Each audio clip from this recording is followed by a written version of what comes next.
a stranger in their midst. Though the assassin of President Kennedy is known to have been a communist, liberals somehow blame the crime on constitutional conservatives, calling them right-wing extremists, bigots, haters, and breeders of lawless violence. But it is conservatives who believe in lawful government. Oswald, the assassin, was a communist psychotic who hated everyone. It is an insult to the nation to say that he reflected the temper of the people. Why was tax money used to pay Oswald's way back to the United States after he had defected to the Soviet Union? Why was this communist, known to be a sharpshooter, permitted to stay in a building overlooking the presidential parade route, while Dallas police are said to have had a list of rightists to keep under surveillance? Was it because Attorney General Robert Kennedy says that communists are not dangerous? That is a summary of my report on A Stranger in Their Midst. The full report after a message from my sponsor. Within a few hours after President Kennedy's assassination, it was known that the assassin was a stranger in Dallas, a communist with a vicious record. But liberals continued for days to pour out an incredible volume of hate, not against communists, but against constitutional conservatives, calling them right-wing extremists, bigots, right-wing fanatics. Some liberals included communists in their denunciations of Dallas, saying that both extreme left and extreme right were responsible, but concentrated their scorn on the right, seeming to equate criticism of the fallen president with treason and homicidal tendencies. A survey among liberal preachers revealed that practically all felt that the people of the United States were somehow to blame, that Oswald reflected a blight in the temper of the people. Oswald was a psychotic who hated everyone. He did mirror the lawless violence characteristic of communism, but it is an insult to the United States to say that he in any way or to any degree reflected the temper of the people. Perhaps the most regrettable remarks were made by the Reverend William A. Holmes, pastor of the North Haven Methodist Church in Dallas. Mr. Holmes spoke on a national CBS television program on November 26, alleging that children in Dallas schools cheered when they heard of the president's assassination. Mr. Holmes' point was that these children were from the families of political conservatives who had taught their children to hate the leaders of our nation. Many persons who watched the broadcast felt that Mr. Holmes himself oozed hatred while denouncing the alleged rightist haters of Dallas. In one Dallas suburban grade school, the principal was so shaken by the news of the president's assassination that he sent children home without telling them why. A few children left, shouting gleefully, "We're free!" But no Dallas school children cheered the death of President Kennedy. There was no accuracy in Mr. Holmes' story. Nonetheless, Methodist preachers of Dallas at a hastily convened conference on November 29 formally adopted a resolution expressing, quote, "wholeheartedly our defense of our brother William A. Holmes' right and every other minister's right to the freedom of the pulpit to declare the mind and spirit of Christ in every area of human life," end quote. As if anyone had even hinted that a preacher should be denied freedom to declare the mind and spirit of Christ.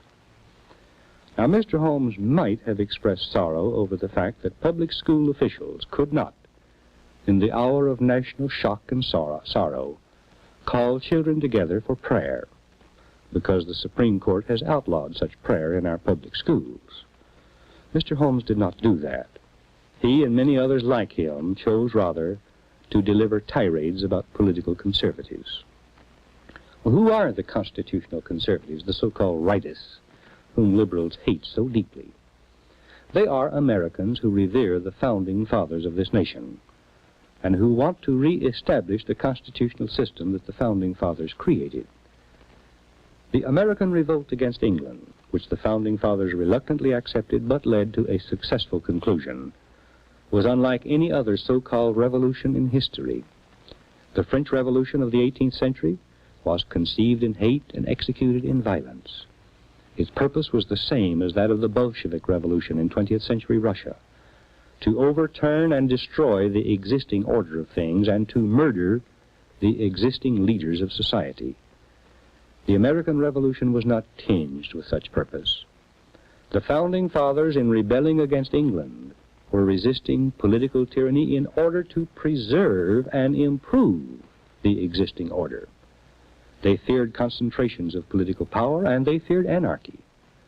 Out of their wisdom and their fears, their experience, and their great learning, they created the most marvelous governmental system ever conceived in the minds of men. Believing in government by law and not government by the whims of men, they wrote the Constitution, which was a binding contract, not only upon the government, but upon the people as well. By restricting government to the exercise of specifically granted powers, the Constitution was intended to keep the agents of government from usurping power and thus becoming lawless tyrants under pretext of helping the people. Ultimate power to change the organic structure of government was left in the hands of the people. But the means of making such change, amending the Constitution, was carefully specified to militate against hasty, unwise decisions by the people. This system, unique in history, was designed to prevent both tyranny by government and reckless rebellion by the people. But for 30 years, American liberals have supported lawless government, government which is not bound by the specific terms of the Constitution, but which can do anything that the agents of government claim to be in the interest of the general good or welfare. Constitutional conservatives resist lawless government because they know it produces a lawless society. The end is either wild anarchy or oppressive dictatorship. The fervor and dedication of constitutional conservatives stems not from hate, but from a sense of urgency. They want to restore lawful constitutional government by lawful means before it is too late. The current furor of liberal hatred for conservatives may conceal a sense of guilt. The twisted mind of Harvey Oswald was first attracted to communism by communist propaganda leaflets. Conservatives abhor governmental censorship, even of communist propaganda, which violates constitutional guarantees of freedom of speech and freedom of the press. But conservatives also abhor the distribution of communist propaganda in the United States at taxpayers' expense. Liberalism, however, decrees that communist propaganda must be distributed in the United States without restriction at the expense of the American people. Constitutional conservatives do not believe in violating the constitutional rights of anyone, not even of communists. But they have for years contended that communists should not be given preferential treatment. Conservatives have been particularly concerned about liberal softness toward communism in the State Department. What else but this liberal attitude of special friendliness toward communists could have prompted the State Department to renew Oswald's passport and pay his way back to the United States after he had defected to the Soviet Union and renounced his citizenship, and then a year later grant him another passport to go to the Soviet Union again? During the last 3 years, virtually all liberal spokesmen in the United States have denounced extreme rightists for claiming that communism is a danger in the United States. The liberal line is that communists are not harmful in the United States, but indeed right-wing extremists are far more harmful than communists are. Could that be the reason why Dallas police are said to have had a list of so-called rightists to watch, but were not even told that a known communist, an expert rifleman, worked in a building on the presidential parade route? The public does not know what the FBI knew or had done about Oswald. Oswald proclaimed his hatred of the United States and his communist activities loudly as he could. So if the FBI did not know where he lived and worked from October 15 to November 22nd, this fact alone must reflect the attitude of Robert Kennedy, Attorney General of the United States. Note this United Press International dispatch from Washington, published March 7. Under the headline, U.S. Reds Harmless, says Bob Kennedy. Here are passages from the article. Quote, Attorney General Robert F. Kennedy said yesterday the U.S. Communist Party is a windmill, virtually powerless to hurt the government. He criticized hysteria about the party's activities. They can't do anything to us, the president's brother said. End quote.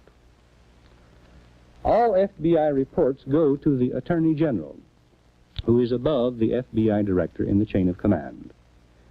If the FBI did report that Communist Oswald, a sharpshooter, worked in a building overlooking the presidential parade route in Dallas, Why did the Attorney General, Robert Kennedy, not do something about it?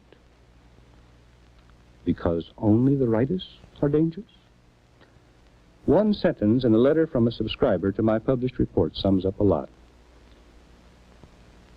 If our leaders had fought communism instead of McCarthyism, there would have been no Castro in Cuba and no Castroite Oswald in the United States to murder President Kennedy.